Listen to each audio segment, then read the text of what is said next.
आदमी लंबे समय तक जब रीति रिवाजों का पालन करता रहता है तो उसे वो अपना गौरवपूर्ण संस्कृति प्रतीत होती है कि बडेरा के रिवाज है, हमारा बडेरा ही करता। बेका डपोल थोड़ा या बडेरा, वो पागल थोड़े ही थे।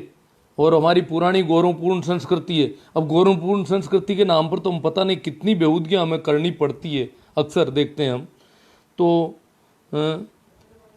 क्या क्या आदमी अपने मानने लगता है इसको कि संस्कृति है, पूर्वजों का है, उन्होंने वो सोच समझ करके शुरू किया है, यूँ ऐसी कई मान्यताएं और धारणाएं, और फिर उनको वो करता रहता है खुद लंबे समय तक। लंबे समय तक जो खुद करता है तो फिर वो उसको इनकार नहीं कर सकता कि मैंने और बेवकूफ़ी कर ली, मैं बेवकूफ़ हूँ। मैं जब और वो उसको यूं उसके पक्ष में तर्क खड़े करता है हजार तरह के कि ये ऐसा है, साइंटिफिक है, वो है, ये है। क्योंकि आदमी आसानी से स्वीकार नहीं कर पाता कि मैंने बेवकूफ़ी की है, या मुझे भी बेवकूफ़ियाँ करनी पड़ती है, या मैं बेवकूफ़ी करता हूँ, या मेरे परिजन ऐसा करते थे, मेरे पूर्वज ऐसा करते थे, मेरे इलाके के लोग, हमारी जाति के, हमारे संप्रदाय के, हमारे वर्ग के लोग ये जो कर रहे हैं वो बेवकूफ़ी नहीं, हमारे वर्ग के लोग बहुत समझदार हैं। क्यों, जो मैं हूँ तो समझदार तो होना ही चाहिए। तो कुल मिला के एक सार्वभौमिक सत्य है, और जो हमने अब तक देखा है, जितने भी रिवाज आज तक आए हैं इस ज़मीन पर, उन रिवाजों को बढ़ावा देने वाले लोगों में विवेक की कमी होती है। वो लोग बढ़ावा देने की कोशिश करते हैं, और ये ऐसे करो, ये करना ज़रूरी है, ये होना पड़ेगा, ये हाँ ये तो होता है, अब आजकल ये ज़रूरी हो गया। अब आजकल क्यों ज़रूरी हो गया? जैसे आजकल कहते हैं कि मोबाइल है तो इसके लिए कोई चीज़ ज़रूरी है, तो समझ में आती है, पर बिना कोई नए आविष्कार के और आजकल ज़रूरी हो गया। और इस प्रकार के जो लोग हैं वो समझदार कहलाते हैं। जो ज़्यादा रीति रिवाजों के संबंध में ज़्यादा जानते हैं उनको लोग कहते हैं शाना समझना, समझदार है, उनको बुलाओ, वो ज़्यादा जानते हैं। और फिर वो अपनी समझदारियाँ बताते हैं, ये करो, देखो इसमें ये करना पड़ेगा, ये करना। अब क्यों करना पड़ेगा इसका उसको कोई लेना देना नहीं है। क्यों करना पड़ेगा? इतना विवेक होता तो वो ऐसी बेहूदियाँ बातें करता नहीं।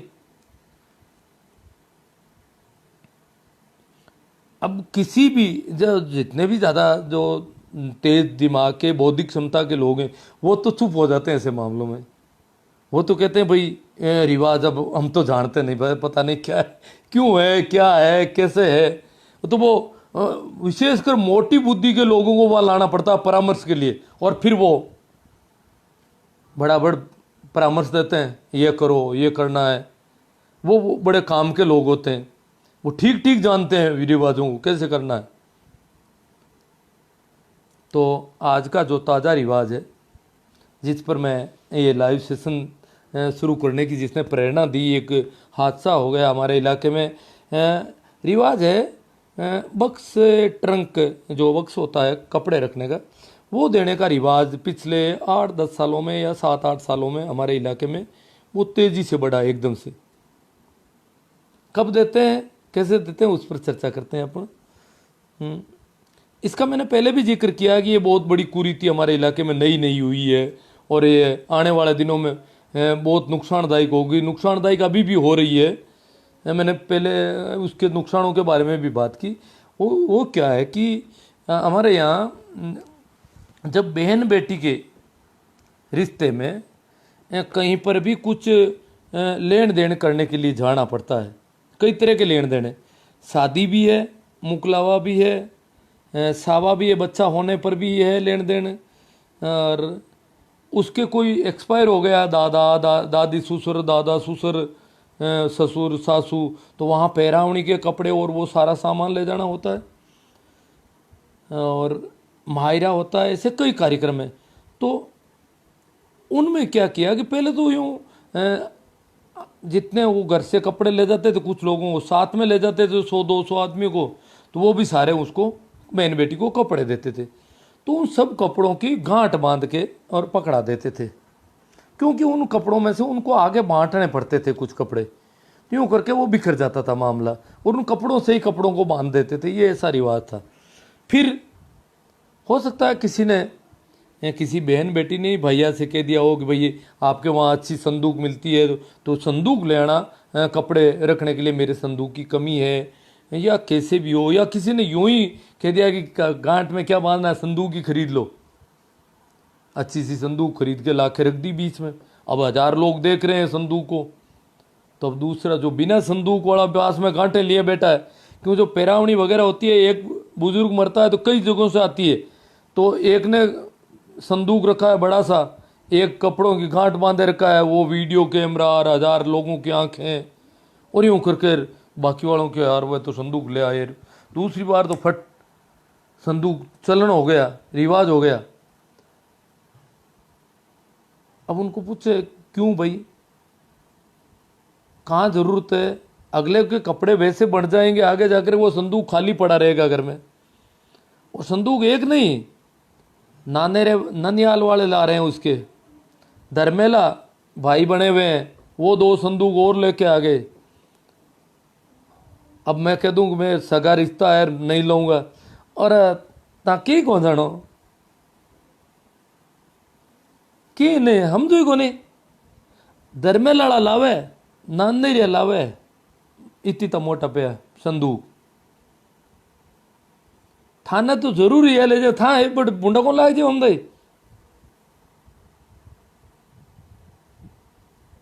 अब बताओ, वो एक लड़की है, उसको शादी में एक संदूक दे दिया, मुकलावा में दे दिया, बच्चा पैदा हुआ तब वो दे दिया, अब पैरावणी में नानियाल वाले ही संदूक दे रहे हैं, धर्मेला वाले दे रहे हैं, यही दे रहे हैं, कितने संदूक हो जाएंगे उसके घर में।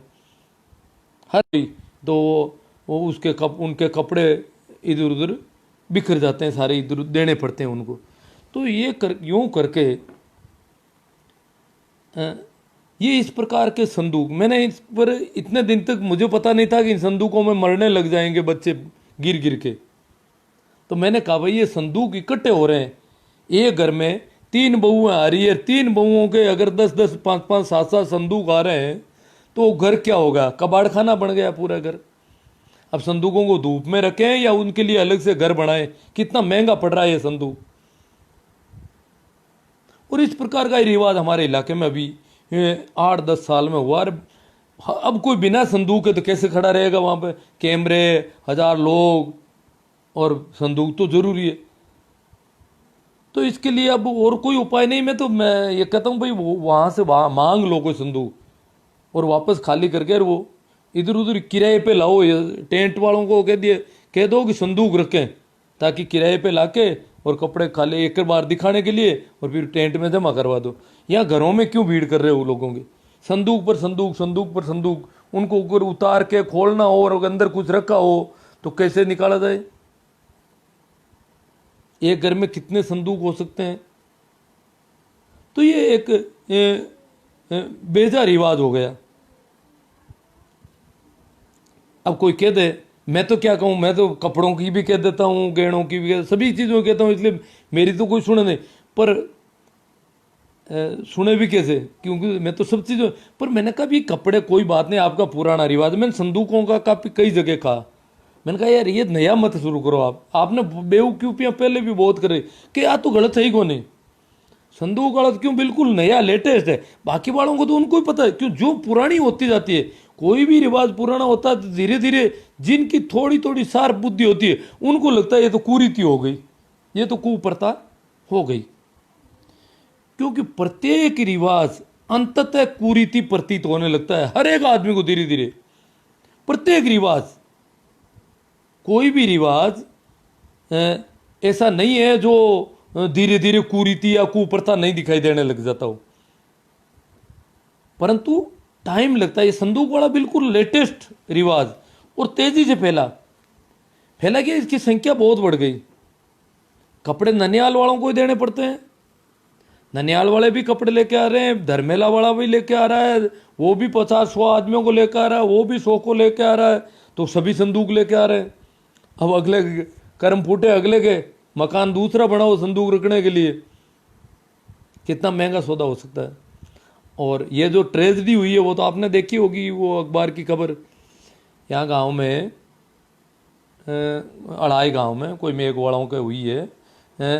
वो पति पत्नी एक बच्ची का इलाज करवाने हॉस्पिटल चले गए। पीछे छोटे बच्चे थे उनके, 5-5, 7-7 साल के 2 बच्चे बच्ची थे।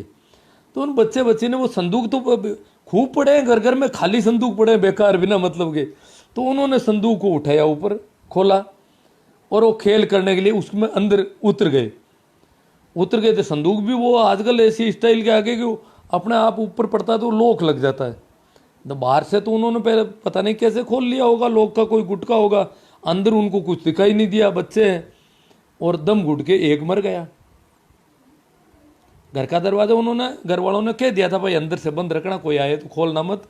घर वाले आए, काफ़ी देर तक दरवाजे तोड़ फोड़ की, फिर आखिर दरवाज़ा तोड़ना पड़ा उनको। दरवाजा तो, बच्चे कहाँ गए? अंदर से दरवाज़ा बंद, बच्चे कहीं नहीं। सारा घर खोज लिया, संदूक में मिले बच्चे। एक जिंदा थी बेहोश हालत में, एक मर गया। फिर भी अभी इसको कोई कुरीति नहीं कहेगा, इसको कुप्रथा भी नहीं कहेंगे ये लोग। पता नहीं कितना क्या क्या नुकसान होगा तब जाकर के ये कहेंगे। घरों में भीड़ सबके हो गई, संदूकें खाली पड़ी है खूब, क्या डालें उनमें? इतना अनाज डाल लो और डाल दो, पर घर में और भी तो कुछ चाहिए ना। तो ये सारी जो ताज़ा रिवाज मैंने कहा कि भाई ये जो रिवाज है, मैं तो इसको कुरीति पहले से ही कह रहा हूँ। ये बच्चा तो अब मरा, क्यों? मैं इसलिए कह रहा हूँ कि घरों में मैं देख रहा हूँ कि ये संदूकें इकट्ठी हो रही है अनावश्यक रूप से। कपड़े इकट्ठे हो रहे हैं, वो तो बेवकूफ़ियाँ तो पहले भी खूब है। कपड़े भी इतने इकट्ठे कर रखे हैं कि एक एक दुकान चलाई जा सकती है उन कपड़ों से। एक एक स्त्री के पास इतने कपड़े पहले से पड़े हैं कि वो एक दुकान चला सकती है आराम से, कपड़ों की अच्छी दुकान जमा सकती है उन कपड़ों से ही, इतने रुपयों के कपड़े।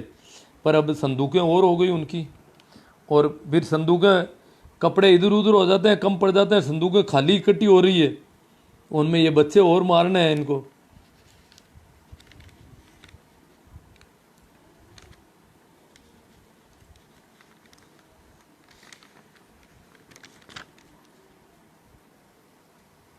तो ये रिवाज शुरू कैसे होते हैं? आप में से कई टिप्पणियां आएगी, उससे मुझे पता चलेगा। ठीक, तो वैसे रिवाज यूं ही शुरू हो जाते हैं। कोई एक शौक से किसी ने कोई चीज़ ले आया, किसी भी कारण से ले आया, दूसरा कहता है ओह अब चलन डूबी, अब लानी पड़ी, लाया बट लाया मट लाया बट्टी देखी। और ये मोटी बुद्धि वाले बड़े जोर खाते हैं फिर पूरे ही, वो अपने आप को समझदार साबित करने के लिए कि सब मन ध्यान है, वो ऐसी बातों का ध्यान रखते, और तो उनको कुछ पता ही नहीं रहता बेचारों को। वो जो भोंदू लोग हैं वो इसके बड़े कलाकार होते हैं, मंदबुद्धि के कह दो, कुछ भी कह दो इनको। तो वो बड़ा यूं उठाते हैं, साहब वहाँ ये हुआ था। अरे तो वहाँ किसी वजह से हो गया होगा, कोई कारण हो गया होगा, कोई मौसम का और का कोई वजह हो गई होगी। तो ये क्यों हो, यहाँ क्यों? नहीं नहीं नहीं, ठीक और गलत बात भाई, मान तो गलत का बात तो हुई जो की करा चलन हुई को शुरू हुई की अब हरू हुई बस, अब डबनो हारे को यो इस प्रकार के ये इन लोगों की वजह से ये सारा कुछ हो रहा है। और इनकी संख्या आप जानते ही हो, ये तो बेचारे गोबर गोमूत्र खाने पीने में भी तैयार हो जाते हैं। इनसे तो कुछ भी करवा सकते हैं अपन, तो करवाते हैं लोग। अपन तो खैर बुरे गलत काम करवाना नहीं चाहते, पर जो करवाते हैं वो तो इनको तो चाहे जैसे घुमाओ, इनको जैसे बंदरों की तरह नाचने लग जाते हैं जहाँ भी शुरू करवा दो। तो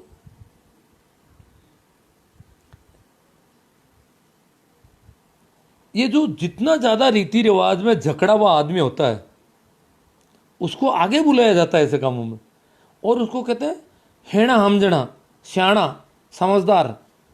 और फिर वो बताता है देखो एक तो ये होना चाहिए और एक ये होना चाहिए, मतलब क्यों होना चाहिए उसका तो उसको कोई लेना देना नहीं है।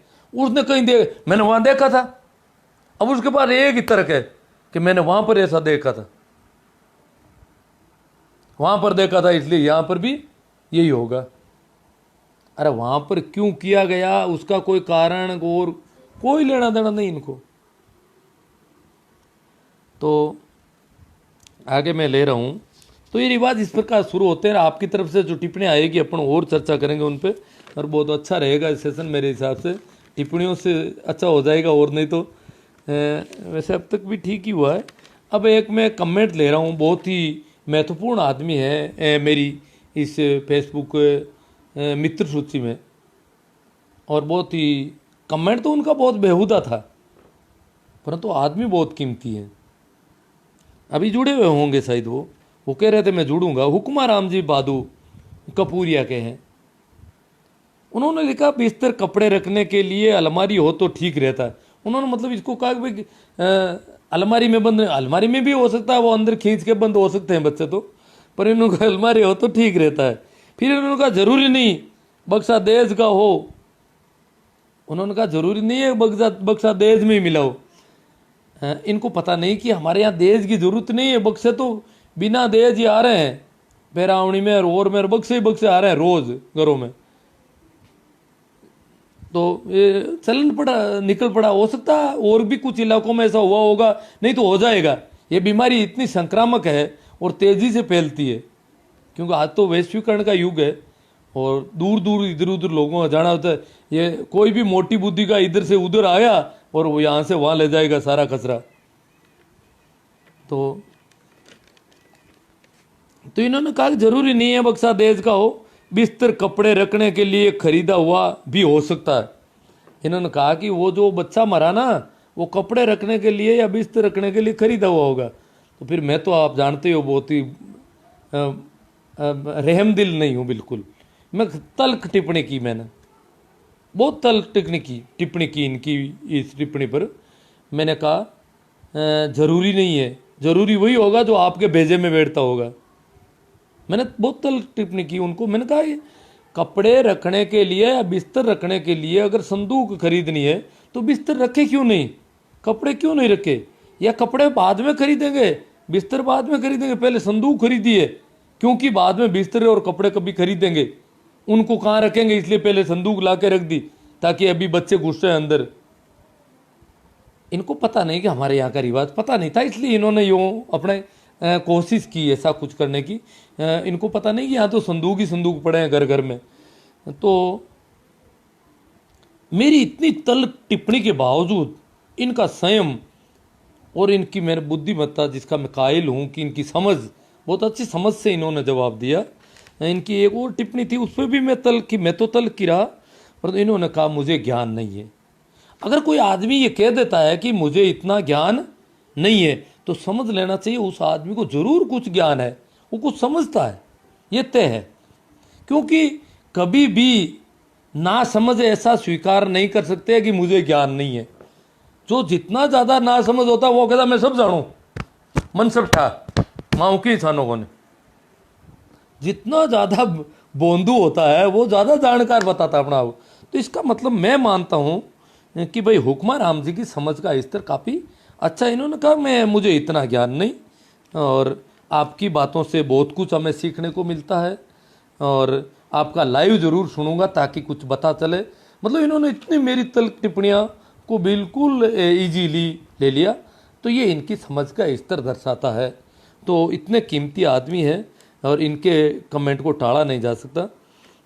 दूसरा कमेंट और ले रहा हूँ मैं, भाई चौधरी परमाराम जी किरडोलिया, उसी पे पोस्ट पे जो कमेंट आया, गोगोर से बोल रहे हैं, गुरुजी आपके लाइव की उड़ीगनी रहती है, इंतज़ार रहता है। नटखट बच्चों को खाट से बांधना, मतलब जो बच्चे अंदर घुस गए उसको देख करके इनको, भाई नटखट बच्चों के लिए बहुत सारे और कुछ करने पड़ते हैं हमको। कभी खाट से बांधते हैं, कभी उसको पिंजरे के तले के नीचे दाबना पड़ता है, मुर्गा बनाना पड़ता है, आदि विषयों पर भी विस्तार से बताने का कष्ट करें। ये बात मैंने परमाराम जी पहले भी छेड़ रखी थी, काफ़ी दिनों पहले। मैंने कहा भाई गीजू भाई एक आदमी हुए हैं हमारे गुजरात में, बहुत भारत के, अगर मेरी दृष्टि में उनके मुकाबले का भारत में कोई शिक्षाविद नहीं हुआ, और वो पैसे से एडवोकेट थे, परंतु शिक्षा के क्षेत्र में और छोटे बच्चों के साथ कैसा बिहेवियर करना चाहिए, जो नटखट हैं और हैं, वो तो बहुत ऊर्जावान बच्चे हैं, नटखट बच्चे सबसे कीमती चीज़ें हैं, तो उनके साथ बिहेव कैसा करना चाहिए, उस पर मैं गीजू भाई के कुछ चैप्टर लूँगा। मैं पहले भी इसकी चर्चा की थी। मैंने कहा भाई पीडीएफ भी मैं भेजूंगा आप लोगों को। वो पीडीएफ अभी भी मैं क्या कि फ़ोन के बजाय मैं कंप्यूटर से पीडीएफ तैयार करना चाहता था। संयोग से जब जब भी मैं कंप्यूटर और प्रिंटर के संपर्क में गया, बिजली कार और व्यवधान होते रहे और पूरे पीडीएफ उसके तैयार नहीं हो पाए मेरे अभी। क्योंकि मेरी स्कूल के प्रिंटर से मैं स्कैन करूंगा, इसके स्कैन करके फिर पीडीएफ करना है। फ़ोन के स्कैन से ठीक नहीं हो रहा है, बाइट्स ज़्यादा हो रही है।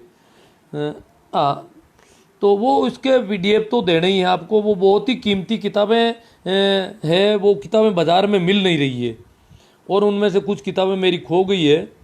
पर जो किताबें क्यों बाज़ार में मैंने कई जगह ट्राई कर ली, वो इतना ही कोई छपवाया था किसी ने, वो सारे संस्करण बिक गए, पता नहीं कहीं इधर उधर हो गए। तो गीजू भाई के कुछ उन किताबों को देख देख के मैं उस पर लाइव करूंगा और आपके लिए वो किताबें क्यों देना चाहता हूँ, क्योंकि आप में से कई ऐसे लोग हैं जिनके घर में छोटे बच्चे होंगे और हम छोटे बच्चों के साथ ठीक व्यवहार नहीं करते हैं सामान्यतः। तो वो गीजू भाई की किताबें बहुत काम की है, हमारे बच्चों का बहुत अच्छा विकास हो सकता है। और उसमें बच्चे आपके खुद के हो सकते हैं, पोते पोती नाती कुछ भी हो सकते हैं, उनमें आपके काम आएगा वो। तो उस पर मैं करूँगा, लाइव भी करूँगा। परमाराम जी आपकी बात पर को गंभीरता से लूँगा जल्दी। अब मैं जो है कमेंट पर आ जाता हूँ। जो कमेंट मित्रों के आए हैं उनसे शायद कोई चर्चा को और कोई गति मिले अपनी। Tilok Chand ji sir, front camera इन्होंने सुना नहीं होगा। प्रणाम सभी को, राम राम नमस्कार, वो तो हो गया अपना।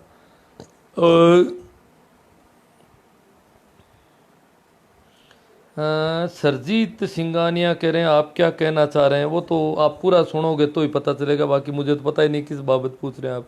बलदेव जी चौधरी, घाटे को ले को जो को रे वह संदूक में नहीं घाटे को नहीं, वो रिवाज की वजह से लाने पड़ रहे हैं, बिना मतलब इकट्ठे हो रहे हैं जी। कैलाश जी सो देखा देखी बहुत हो गई गुरुजी, मामला तो दिमाग से बाहर हो गया है और लोग तो बहुत फालतू आइटम बढ़ा रहे हैं दिनों दिन।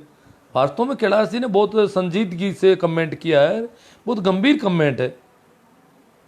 कह रहे हैं मामला दिमाग से बाहर हो गया, मतलब फालतू बढ़ा रहे हैं। मतलब क्योंकि ये क्यों बढ़ रहे हैं, ये कैमरा बहुत काम कर रहा है आजकल। ये ऊपर कैमरे रहते हैं तो फिर कैमरों में तो इधर उधर चेंज आएगा तो गड़बड़ हो जाएगी, वहाँ ये तार यहाँ ये नहीं ये लो, और ये कैमरों के वीडियो इधर उधर जा रहे हैं इनके बहुत ज़्यादा। ये कैमरा इसमें बहुत भूमिका निभा रहा है। मोटी बुद्धि वालों के ये बहुत ही ज़्यादा कारगर हो रहा है ये बेवकूफ़ियों में। और तो ये कह रहे हैं दिमाग से बाहर हो रही, करें क्या आखिर। और भी कई चीज़ें बढ़ रही है। ये संदूक वाला तो मैं कह रहा हूँ, संदूक क्या है कि थोड़ी बड़ा आइटम है, घरों में प्रॉब्लम हो रही है रखने की लोगों के। भाई पांचाराम जी भगोड़िया, सबसे ज़्यादा देखा देखी हो गई है और मूल जड़ें पाखंड की भी है।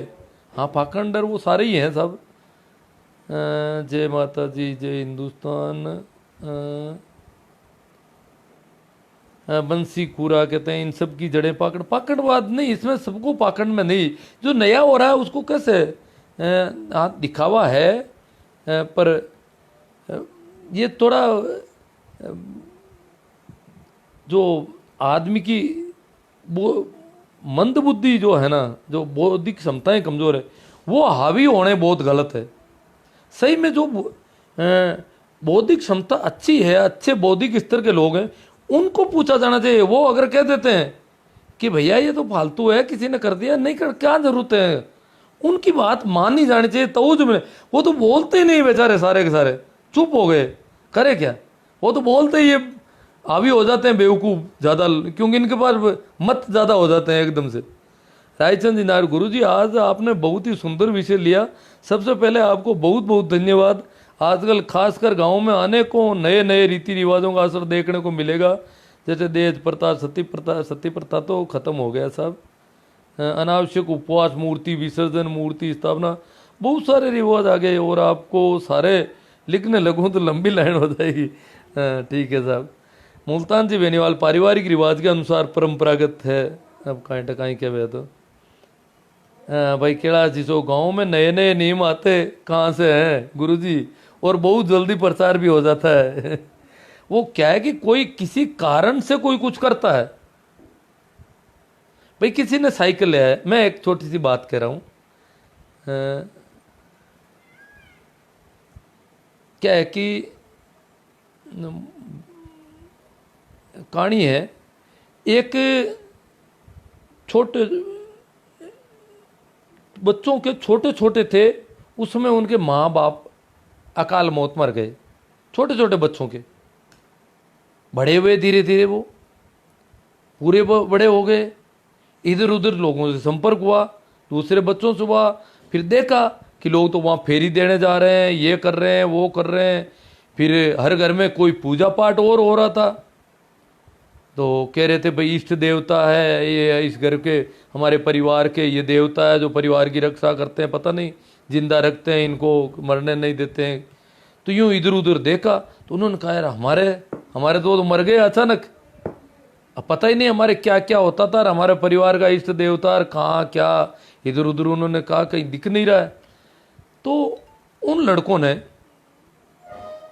जो बड़ा वाला था, उसने देखा कि घर में एक छोटा सा ताक था, छोटा सा, उसने उस ताक के पास माता पिता जो है भोजन करने के बाद सुबह शाम दोनों टाइम उसके पास जरूर जाते थे। ये उन्होंने देखा ये एक नित्य नियम उन्होंने उसको याद आया कि यहाँ जाते थे, तो उन्होंने जाके उसको संभाला। ऊंचा एक छोटा सा ताक था, संभाला तो उसमें तिनके पड़े थे, छोटे छोटे तिनके थे। वो तिनके इसलिए थे कि वो उनको क्या है कि खाना खाने के बाद दांत कुचरते थे, दांत साफ करते थे तिनकों से, इसलिए उनको सुबह शाम भोजन के बाद उधर जाते हुए उन लोगों ने नियमित रूप से देखा। तो नित्य नियम था, और यही कोई हमारा इष्ट देवता। फिर बोला कि ये तो बहुत ही पतले हैं, और बच्चे सब जाना होशियार थे, समझदार थे, सारे काम सीख गए थे। उन्होंने कहा अच्छे से बड़े कोई मिस्त्री से लकड़ी के शानदार सागवान के बड़े बड़े से बना के ले आए, बड़े बड़े लकड़े लेके आ गए, गड़वा करके रचे और ला करके अपने, और बड़ा ताक बना दिया और उसमें लाके वो लकड़े खड़े कर दिए, और उनकी पूजा पाठ शुरू हो गई कि इष्ट देवता है। तो ये नियम इस प्रकार आ जाते हैं। वो किसी कारण वो तो दांत साफ कर रहे थे, ये यहाँ इष्ट देवता बना लिए इन्होंने। मुल्तान जी बेनीवाल गुरुजी भागरोद में परंपरा नहीं। अब कौन सी परंपरा, ये तो है मैं जो कह रहा हूँ उसका तो है हमारे यहाँ।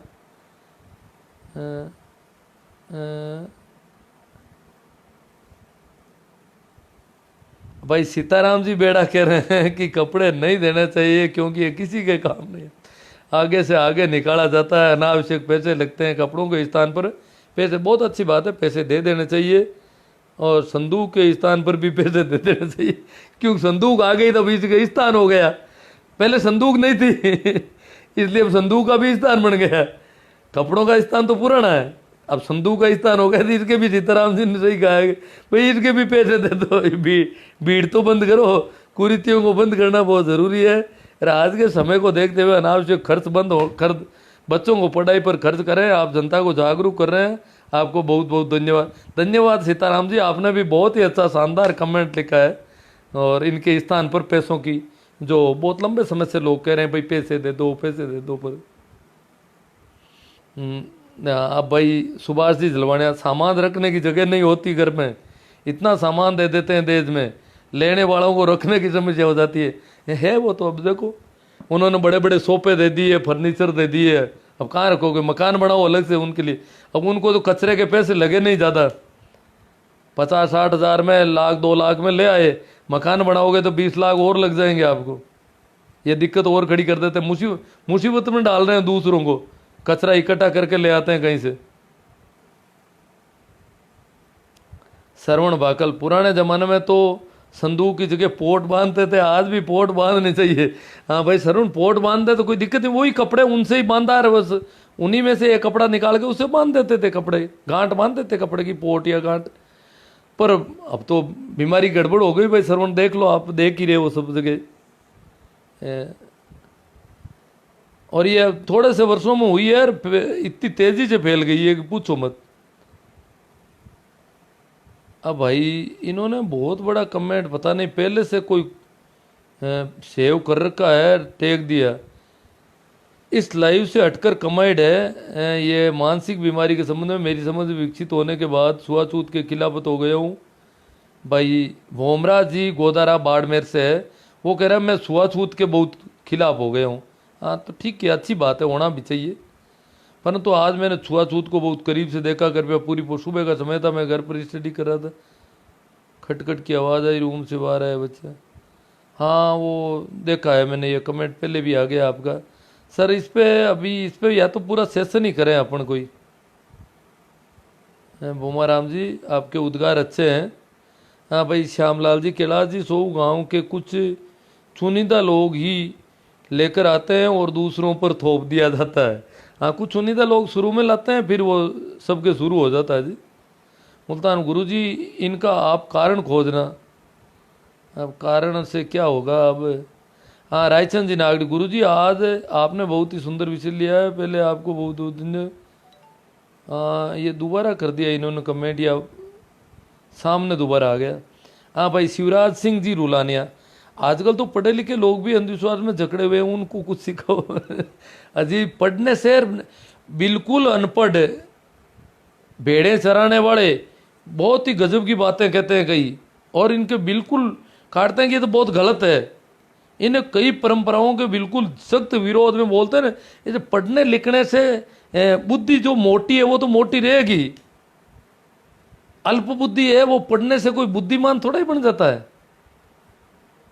बुद्धि है, भेड़ चराता है, फिर भी उसकी बौद्धिक क्षमता अच्छी है, इसलिए वो स्वतंत्र चिंतन कर सकता है, चीजों को ठीक ठीक देख सकता है जैसी है वैसी। अब पढ़ लिख लिया पर चीजों को अपनी नग्न आंखों से देख नहीं सकता, उस पर हजार ऐनक है, धर्म के, संप्रदाय के, संस्कृति के, रिवाजों के, तरह तरह के उन ऐनक से देखता है। खुली नग्न आंखों से जैसा है वैसा देखने की क्षमता पैदा नहीं होती है पढ़ने से, ये जरूरी नहीं है ये। और फिर हमारी पढ़ाई क्या है, इंडिया की पढ़ाई तो इतनी है कि वो पाखंड और अंधविश्वास पैदा करती है। वैज्ञानिक चिंतन पैदा करना हमारे नीति निर्देशक तत्वों में, संविधान में उसको समाहित किया था, उसको ताक में रख दिया इन राजनेताओं ने। ये राजनेता नहीं चाहते कि इस देश में वैज्ञानिक चिंतन पैदा हो। बहुत बुरे दौर से गुजर रहे हैं हम। संविधान की मूल भावना के खिलाफ अवैज्ञानिक चिंतन के लिए रोज टीवी पर धन लक्ष्मी वर्षायंतर, लाल किताब, ये वो करपा बरसना, ये ऐसे ऐसे कार्यक्रम नहीं होने चाहिए। हमारे संविधान के खिलाफ है ये सारे कार्यक्रम, जबकि सरकार इनको अप्रूव करके चलाती है। स्कूल में सुबह सुबह एक नाटक शुरू हो जाता है हाथा जोड़ी का। ये क्या है, कैसे बच्चा विज्ञान पैदा होगा। बहुत बड़ी बातें हैं, काफ़ी बातें। तो पढ़े लिखे लोग तो उल्टे थोड़े बहुत ज़्यादा ही हैं, कम नहीं हो सकते भाई रुलानिया जी। महेंद्र जी फौजी, श्याम सुंदर वैष्णव के नंबर है क्या आपके गांव वाले? हाँ नंबर ले लूँगा, एक दो दिन में देखूँगा, आप वापस इनबॉक्स में कहीं याद दिला देना, ले लूँगा। अभी शाम का टाइम है, कल सुबह ले लूँगा। उनके भाई और के हैं दूसरों के, उनके नहीं है मेरे पास, दे दूँगा आपको।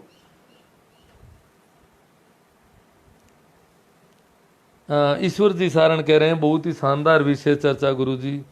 हाँ आपके भी क्यों सर में शायद ये तो संदूकें तो हो गई होगी खूब।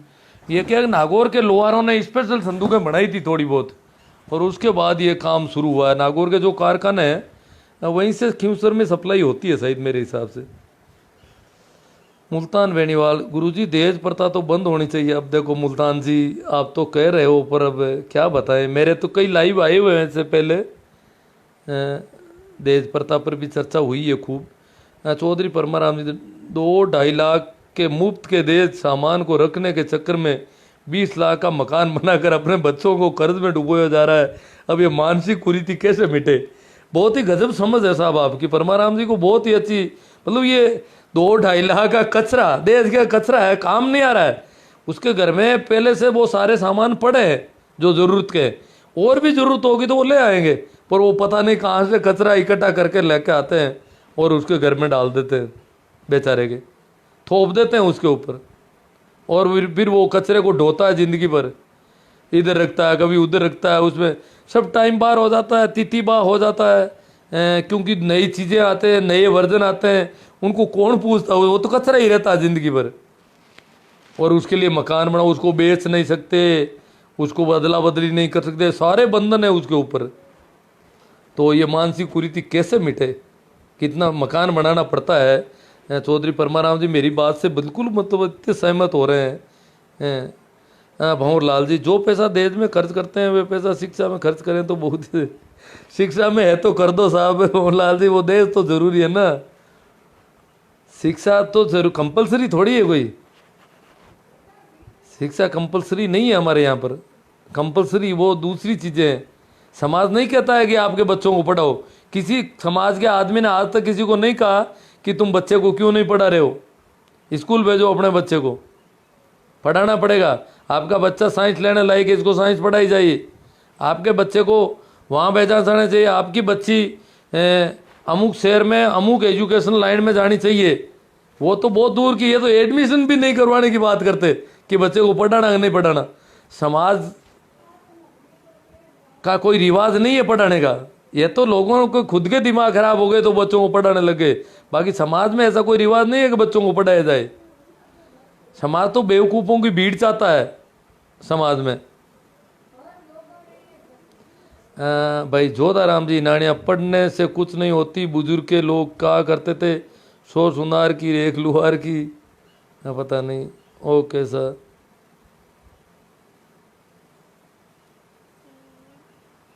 हाँ जोधाराम जी ने बहुत बढ़िया बात है कि मनुष्य के दिमाग होना चाहिए सोचने, मतलब स्वतंत्र चिंतन हो।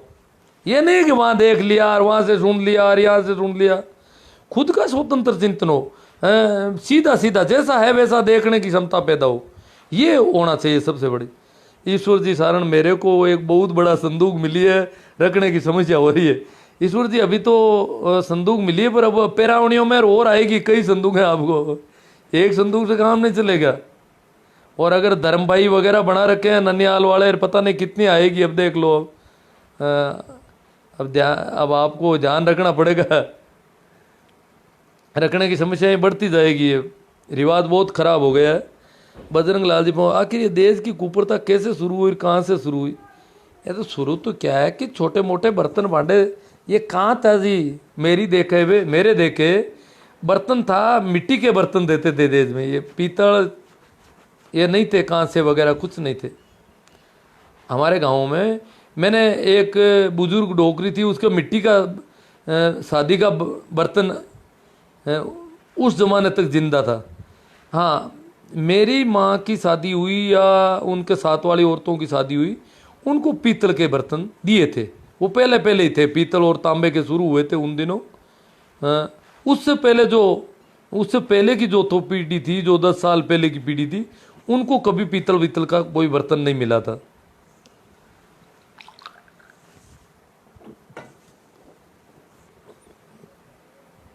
महेंद्र भोजी के कोई नहीं बोलता है ऐसा गांव में तो।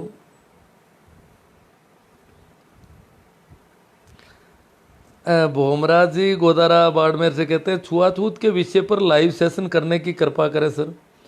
नहीं, छुआछूत तो क्या है कि वैसे देखा जाए तो जाति के आधार पर छुआछूत होती है, वो तो गलत है। बाकी तो किसी को छूना ठीक नहीं है। और अब तो कोरोना में आप देख ही रहे हो,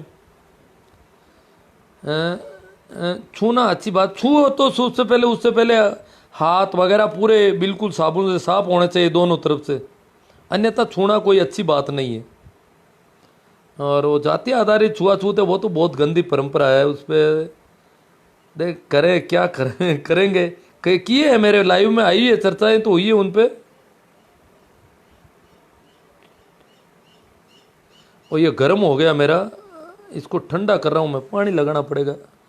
ये ठंडा गर्म हो गया फ़ोन, ये काफ़ी टाइम हो गया ना, इसको ठंडा करना पड़ेगा मुझे। ओवर हीटेड बोल रहा है।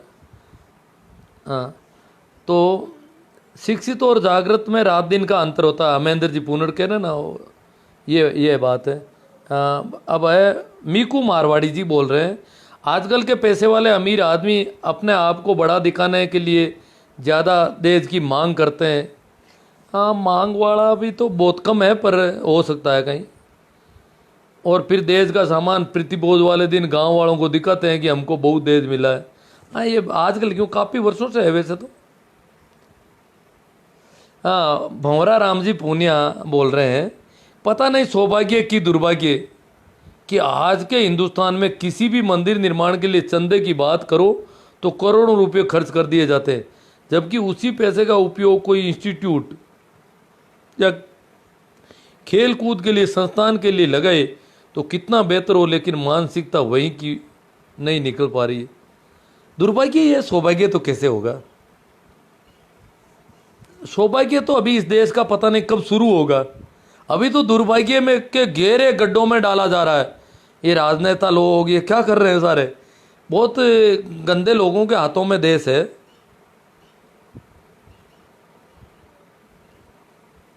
ये जो 2 कौड़ी के राजनेता देश की छाती पर मूंग दल रहे हैं ना,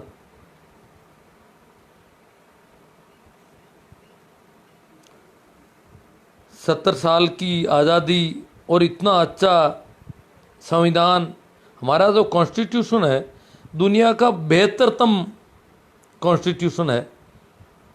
मूल अधिकार, इतने ऐसे अच्छे फंडामेंटल राइट, फिर नीति निर्देशक तत्व है, परंतु देश लगता था कि यही संविधान के आधार पर, संविधान की शपथ खाते हैं ये सारे, वो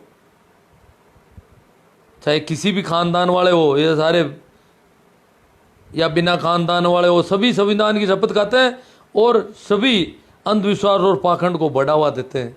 सारे राजनेताओं की नीयत यहाँ के आदमी को ठीक करने की नहीं है, वैज्ञानिक चिंतन पैदा करने की कहीं कोई नीयत नहीं है। महेंद्र पूनर कहते हैं बेटी को बाप की जायदाद में ही हिस्सा मिलना चाहिए। भाई महेंद्र जी, ये थोड़ी दिक्कत आ रही है आपकी बात की। मिलना चाहिए, हक है।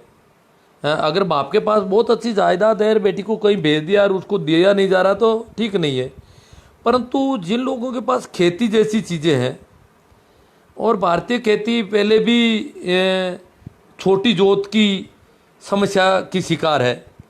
अगर बेटियों की और छोटी जोत करेंगे, और बेटी का ससुराल कहाँ है, खेती की ज़मीन इधर उधर जा नहीं सकती, और छोटी छोटी जोत और वो सारा, तो खेती को पहले भी चकबंदी की दरकार है। और अगर अपन और बहनों वाला हिस्सा करेंगे तो छोटी जोत होगी, फिर उनका ससुराल दूर होगा। इसलिए जो अचल संपत्ति है उसमें से हिस्सा देना थोड़ा व्यावहारिक तौर पर ठीक नहीं बैठ रहा है। हाँ, उसकी जगह कुछ होना चाहिए, केस वगैरह ऐसा इतना मिलना चाहिए उसको बराबर, जितना उसका हक होता है कायदे से। ये है, आपकी बात ठीक है। सरकार ने तो कानून बना रखे हैं और उसी की वजह से इनको थोड़ा मायरा वगैरह ठीक करना पड़ता, नहीं तो कौन करता जी। पहले तो ये कपड़े, भाभी जो होती है ना, वो कपड़े खोजती थी कि किस, ये रंडी आ गई, इसको कौन सा दूं, अंदर से देखते देखते आखिर में वो ला करके पटकती उसको। अब डर लगता है कि कहीं ज़मीन हक तर्क नहीं किया तो हालत ख़राब कर देंगे, इसलिए लाड गोड हो रहे हैं बहनों के काफ़ी।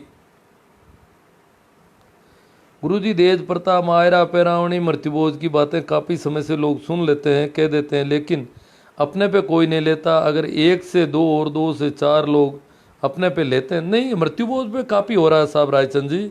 लोगों ने खाना छोड़ दिया, बहुत जगह सोशल मीडिया पर रोज़ आ रहा है काफ़ी, खाना छोड़ रहे हैं। ये खाना छोड़ना ही हो सकता है, करना छोड़ना तो बड़ा मुश्किल मामला है। खाना छोड़ना भी बहुत बड़ी बात है वैसे देखा जाए तो।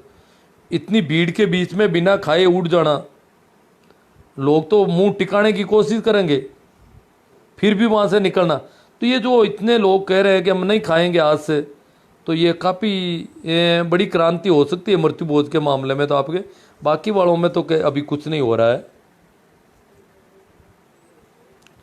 ठीक है मित्रों, धन्यवाद, आभार, आपने बहुत अच्छा सहयोग दिया इस विषय पर, और शायद करोगे आप इसको, शेयर भी करोगे बहुत ज़्यादा, और करना भी चाहिए, आपका दायित्व है। जब ये बात आपको पसंद आई है तो आप इसको आगे से आगे कितना कैसे बढ़ा सकें इसका आप बहुत मेहनत करें, प्रयास करें। और मेरा यूट्यूब चैनल जो आपको पता है इसी नाम से है, उसको सब्सक्राइब ज़रूर करें, क्योंकि सब्सक्राइब किए बिना उसका प्रसारण नहीं बढ़ रहा है। लोग सब्सक्राइब करते नहीं, पता नहीं क्या कंजूसी है। सब्सक्राइब करने में आपके किसी का भी कोई खर्चा नहीं लग रहा है कहीं पर भी। सब्सक्राइब करने पर इतना ही होगा कि आप जब भी यूट्यूब खोलोगे तो इस प्रकार के वीडियो आपको आपके सामने आने शुरू होंगे, तो उसमें कोई दिक्कत नहीं है। वैसे आप आगे लेते रहना, पसंद आए तो उनमें कोई देखते रहना। तो सब्सक्राइब करना और लाइक करना, कमेंट करना यूट्यूब पर भी थोड़ा करें आप लोग, ताकि जो हम चाहते हैं उसको गति मिले। भाई भंवर लाल जी प्रिंसिपल साहब काफ़ी दिनों से आज उपस्थित हुए हैं और ये कह रहे हैं सब जगह कोए काले ही होते हैं। भाई भंवर लाल जी ने पता नहीं थोड़ा सा सुना होगा लास्ट में कुछ, खैर जो भी है। भंवर लाल जी ये तो सब जगह ही होते हैं सब, क्योंकि बोंटी बुद्धि के लोग तो सब जगह मिलेंगे ना।